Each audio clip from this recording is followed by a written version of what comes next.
সুপ্রিয় দর্শক, আসসালামু আলাইকুম। অনুসন্ধানী টাইম চ্যানেলে যুক্ত হওয়ার জন্য আপনাকে অসংখ্য ধন্যবাদ। জানিয়ে দিচ্ছি আমাদের হাতে থাকা সর্বশেষ আপডেট। আর বরাবরের মতো সর্বশেষ আপডেট জানাতে আপনাদের পাশে আমি সাইমন সুজন।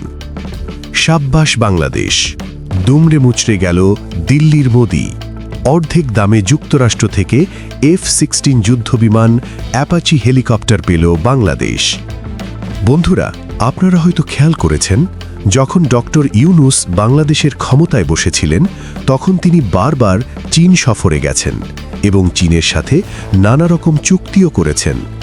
এর মধ্যে উল্লেখযোগ্য চুক্তি হল চীন থেকে জেট-10C যুদ্ধবিমান ক্রয়। এ বিষয়ে ডক্টর ইউনূস অনেক দূর পর্যন্ত গিয়েছেন এবং জেট-10C ক্রয়ের ডিলও ফাইনাল করেছিলেন। শুধু যুদ্ধবিমান নয়, এছাড়াও চীনের থেকে 44টি VT-5 লাইট অ্যাটাক যুদ্ধ ট্যাঙ্ক অর্ডার দিয়েছিলেন তিনি। এই ট্যাঙ্কগুলো ইতোমধ্যেই কিন্তু বাংলাদেশ ডেলিভারি পেয়েছে। আপনারা এখন ভিডিওতে দেখতে পাচ্ছেন এগুলোকে চট্টগ্রাম বন্দরে খালাস করা হচ্ছে। সামরিক দিক থেকে বিমান বাহিনীর জন্য যুদ্ধবিমান আর সেনাবাহিনীর জন্য যুদ্ধ ট্যাঙ্ক খুবই গুরুত্বপূর্ণ দুইটি অস্ত্র। এ দুই বাহিনীর জন্য এ দুটিকে প্রধান হাতিয়ার বললেও ভুল হবে না। আর এই দুইটি গুরুত্বপূর্ণ অস্ত্রই চীন থেকে ক্রয় করেছে বাংলাদেশ। আর এর মাধ্যমে বাংলাদেশ আরও বেশি করে চীনের বলয়ে চলে যাচ্ছে। আর এই দিকে বাংলাদেশ আর আগের মতো গরিব দেশ নয়। বাংলাদেশ এখন মধ্যম আয়ের দেশে পরিণত হয়েছে এবং বাংলাদেশের জিডিপি এখন 519 বিলিয়ন মার্কিন ডলারে পৌঁছে গেছে, যা বিশ্বের 34তম বৃহত্তম অর্থনীতি বা জিডিপি। আর বাংলাদেশের জিডিপি দিনের পর দিন বৃদ্ধি পাচ্ছে। আর এই দিকে নজর পড়েছে মার্কিন যুক্তরাষ্ট্রের। মার্কিন যুক্তরাষ্ট্র সম্প্রতি বাংলাদেশের নতুন প্রধানমন্ত্রী তারেক রহমানকে একটি চিঠি পাঠিয়েছে, যেখানে স্পষ্ট লেখা আছে, বাংলাদেশ যেন চীনের বলয় থেকে বের হয়ে আসে, তাহলে বাংলাদেশকে অর্ধেক দামে এবং কিস্তিতে F-16 যুদ্ধবিমান দেবে মার্কিন যুক্তরাষ্ট্র।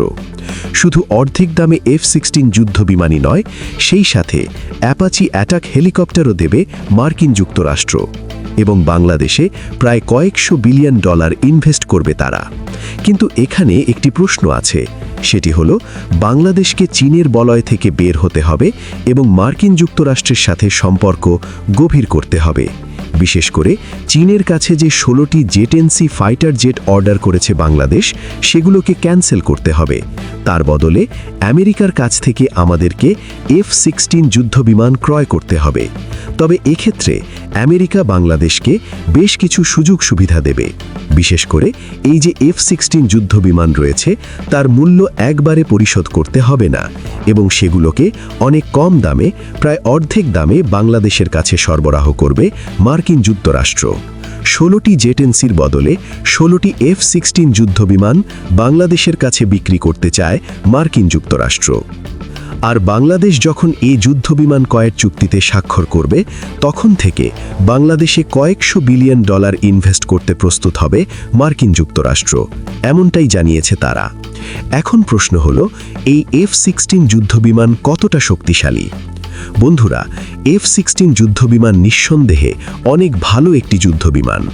এ পর্যন্ত পৃথিবীর অনেক বড় বড় যুদ্ধে এই যুদ্ধবিমানটি সরাসরি অংশগ্রহণ করেছে এবং মার্কিন যুক্তরাষ্ট্র নিজেও এ ধরনের প্রায় কয়েক হাজার যুদ্ধবিমান অপারেট করছে। এবং এই F-16 যুদ্ধবিমান যেমন গতিসম্পন্ন, তেমন খরচে সাশ্রয়ী এবং সিঙ্গেল ইঞ্জিন বিশিষ্ট যুদ্ধবিমান হওয়াতে এটি বাংলাদেশের জন্য পারফেক্ট একটি যুদ্ধবিমান। যদি জেট-10Cর সাথে তুলনা করি, তাহলে জেট-10Cর চেয়ে F-16 যুদ্ধবিমান কোনো অংশে পিছিয়ে থাকবে না। আর যেহেতু মার্কিন যুক্তরাষ্ট্র বাংলাদেশকে অর্ধেক দামে এ ধরনের ফাইটার জেট সরবরাহ করতে চায়, সেহেতু বাংলাদেশের জন্য একটি সুবর্ণ সুযোগ। বর্তমানে প্রতি ইউনিট অস্ত্রসহ একটি F-16 যুদ্ধবিমানের মূল্য প্রায় 100 বিলিয়ন ডলার। কিন্তু বাংলাদেশকে যেহেতু অর্ধেক দামে মার্কিন যুক্তরাষ্ট্র এই ফাইটার জেটটি সরবরাহ করবে, সেহেতু এর এক একটির মূল্য পড়বে 50 বিলিয়ন ডলার। অন্যদিকে আমরা যদি জেট-10Cর কথা বলি, তাহলে প্রতি ইউনিট জেট-10Cর মূল্য 50 থেকে 60 বিলিয়ন ডলার ডিসকাউন্ট ছাড়াই। তাহলে আমাদেরকে F-16 যুদ্ধবিমান ক্রয় করতে যা খরচ হবে তেমনি জেট-NC ফাইটার জেট কিনতেও আমাদের সেম অর্থেই খরচ হবে। এখন প্রশ্ন হলো, আমাদেরকে মার্কিন যুক্তরাষ্ট্রের F-16 যুদ্ধবিমান ক্রয় করা উচিত হবে কিনা? এর উত্তর হলো একেবারেই না। আপনারা হয়তো জানেন যে মার্কিন যুক্তরাষ্ট্র থেকে কোনো অস্ত্র বা যুদ্ধবিমান ক্রয় করলে তার সাথে অনেকগুলো শর্ত জুড়ে দেয় মার্কিন যুক্তরাষ্ট্র।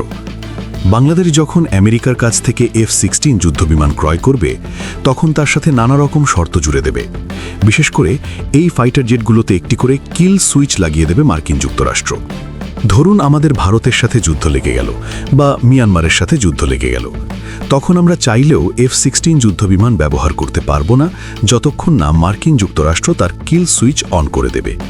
অর্থাৎ আমাদের কোনো দেশের সাথে যুদ্ধ করতে হলে মার্কিন যুক্তরাষ্ট্রের অনুমতি নিতে হবে। ধরুন আমাদের প্রতিবেশী দেশ ভারতের সাথে বাংলাদেশের যুদ্ধ লেগে গেল, তখন আমাদেরকে মার্কিন যুক্তরাষ্ট্রের দিকে তাকিয়ে থাকতে হবে। তারা যদি অনুমতি দেয় তবেই আমরা ভারতের বিরুদ্ধে এই যুদ্ধবিমান ব্যবহার করতে পারব। যেমনটা ঘটেছিল পাকিস্তানের সাথে। এর আগে যখন ভারত পাকিস্তান যুদ্ধ লেগে যায় তখন কিন্তু পাকিস্তানের হাতে প্রায় ৮০টির মতো F-16 যুদ্ধবিমান ছিল, কিন্তু মার্কিন যুক্তরাষ্ট্র সেই যুদ্ধবিমান ভারতের বিরুদ্ধে ব্যবহারের অনুমতি দেয়নি, যার কারণে পাকিস্তান বাধ্য হয়ে সেসব বিমান ব্যবহার করতে পারেনি যুদ্ধে। তার বদলে তারা ব্যবহার করেছিল চীনের তৈরি জেট-NC ভিগার্স ড্র্যাগন। আর চীনের তৈরি যুদ্ধবিমান ব্যবহার করেই কিন্তু ভারতের রাফেলকে শুট ডাউন করেছিল পাকিস্তান। প্রায় 5টি রাফেল যুদ্ধবিমান মাঝ আকাশে ধ্বংস করে দিয়েছিল পাকিস্তান। এখান থেকে বাংলাদেশের সবথেকে বড় শিক্ষা নেওয়া উচিত। ধরুন আমরা মার্কিন যুক্তরাষ্ট্রের যুদ্ধবিমান ক্রয় করলাম আর ভারতের সাথে আমাদের যুদ্ধ লেগে গেল, তখন কিন্তু আমরা এই যুদ্ধবিমান ভারতের বিরুদ্ধে ব্যবহার করতে পারবো না। ফলে বিলিয়ন ডলার খরচ করে আমরা যদি মার্কিন যুক্তরাষ্ট্রের কাছ থেকে F-16 ফাইটার জেট ক্রয় করি তাহলে তা যুদ্ধের সময় আমাদেরকে ঘরে সাজিয়ে রাখতে হবে, তা যুদ্ধক্ষেত্রে কোনো কাজে লাগবে না। তাই আমাদের মার্কিন যুক্তরাষ্ট্রের ফাঁদে পা দেওয়া উচিত হবে না। তারা যতই সাশ্রয়ী মূল্যে বাংলাদেশকে F-16 যুদ্ধবিমান দিতে চাক না কেন তা আমাদেরকে বয়কট করতে হবে। তা নেওয়া উচিত হবে না তারেক রহমানের। আমাদের উচিত হবে ডক্টর ইউনূস যে চুক্তি করেছিল চীনের সঙ্গে সেটাকে বাস্তবায়ন করা, অর্থাৎ চীনের তৈরি যে জেট-NC ভিগার্স ড্র্যাগন রয়েছে তাকে ক্রয় করা। আর যেহেতু যুদ্ধবিমান ক্রয়ের ক্ষেত্রে চীন কোনো রকম কোনো শর্ত দেয় না, তাই আমাদের উচিত হবে চীনের তৈরি জেট-NC ভিগার্স ড্র্যাগনকে ক্রয় করা। আর চীনের তৈরি জেট-NC ফাইটার জেট খুবই উন্নত মানের একটি ফাইটার জেট, যেটি সব দিক থেকেই F-6কে মোকাবিলা করতে পারে।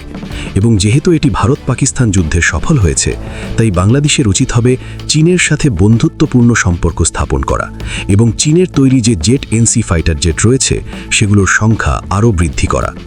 আর কখনোই আমাদেরকে আমেরিকার দিকে ঝুঁকে পড়া উচিত হবে না, কারণ মার্কিন যুক্তরাষ্ট্র বা আমেরিকা যার বন্ধু হয় তার আর কোনো শত্রুর প্রয়োজন পড়ে না। বাংলাদেশকে যে শুধু F-16 ফাইটার জেটই অফার করেছে মার্কিন যুক্তরাষ্ট্র তা কিন্তু নয়, সেই সাথে তারা বাংলাদেশের কাছে আরও 10টি অ্যাপাচি অ্যাটাক হেলিকপ্টার বিক্রি করতে চায়। আর অ্যাপাচি অ্যাটাক হেলিকপ্টার হলো বর্তমান বিশ্বের সবথেকে আধুনিক অ্যাটাক হেলিকপ্টার। আর একটি অ্যাটাক হেলিকপ্টার যুদ্ধক্ষেত্রে কতটা ভয়ঙ্কর ভূমিকা পালন করতে পারে তা আপনারা ইয়ং কুপুর যুদ্ধের সময় দেখেছেন, যেখানে একটি অ্যাটাক হেলিকপ্টার কিভাবে শত শত যুদ্ধ ট্যাঙ্ক ধ্বংস করেছিল। তো সেটা যাই হোক, বাংলাদেশ কিন্তু চাইলে F-6 ফাইটার জেটের বদলে মার্কিন যুক্তরাষ্ট্রের কাছ থেকে অ্যাপাচি অ্যাটাক হেলিকপ্টার ক্রয় করতে পারে। এটি বাংলাদেশের জন্য ভালো একটি চয়েস হবে, কারণ চীন ফাইটার জেট ভালো তৈরি করতে পারলেও চীন কিন্তু ভালো কোনো অ্যাটাক হেলিকপ্টার তৈরি করে না। তাই বাংলাদেশের উচিত হবে মার্কিন যুক্তরাষ্ট্রের অ্যাপাচি অ্যাটাক হেলিকপ্টার ক্রয় করা। অস্ত্রসহ একটি অ্যাপাচি অ্যাটাক হেলিকপ্টারের মূল্য 40 থেকে 50 মিলিয়ন ডলার। সেক্ষেত্রে আমেরিকার কাছ থেকে বাংলাদেশ যদি 10টি অ্যাপাচি অ্যাটাক হেলিকপ্টার ক্রয় করে, সেই ক্ষেত্রে বাংলাদেশের 400 থেকে 500 মিলিয়ন ডলার খরচ হবে, অর্থাৎ 1 বিলিয়নের অর্ধেক। তাই বাংলাদেশের জন্য অ্যাপাচি অ্যাটাক হেলিকপ্টারই হবে আদর্শ চয়েস। তবে মার্কিন যুক্তরাষ্ট্র যুদ্ধ বিমান ক্রয়ের ক্ষেত্রে অনেকগুলো শর্ত দেয়, কিন্তু অ্যাটাক হেলিকপ্টার ক্রয়ের ক্ষেত্রে মার্কিন যুক্তরাষ্ট্র তেমন কোনো শর্ত জুড়ে দেয় না। ফলে মার্কিন যুক্তরাষ্ট্রের কাছ থেকে অ্যাপাচি অ্যাটাক হেলিকপ্টার ক্রয় করা বাংলাদেশের জন্য নিরাপদ একটি সিদ্ধান্ত হতে পারে। তাই তারেক রহমানের উচিত হবে আমেরিকার কাছ থেকে অ্যাপাচি অ্যাটাক হেলিকপ্টার ক্রয় করা, কিন্তু F-6 ফাইটার জেট ক্রয় না করা।